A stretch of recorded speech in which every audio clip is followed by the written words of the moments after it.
How's it going? In this video, I'm going to show you how to turn off live photos on your iPhone.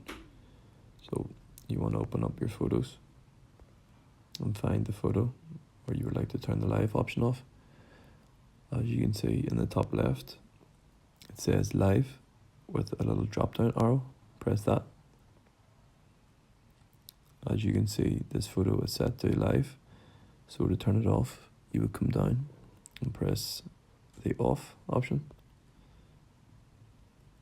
And here you'll see if you hold it, it's no longer a live photo.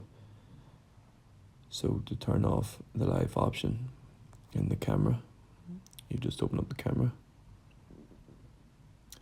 And as you can see at the top, the live is on. So it's yellow, so you turn that off. And that's how you turn off the live photos on iPhone. Thank you for watching.